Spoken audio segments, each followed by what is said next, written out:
Öteki ekip hemen şurada. Üç oldu. Hortumlara da bak. Siz hemen desteğe geçin onlara.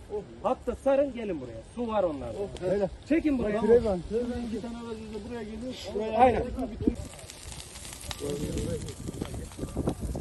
Gel oğlum gel.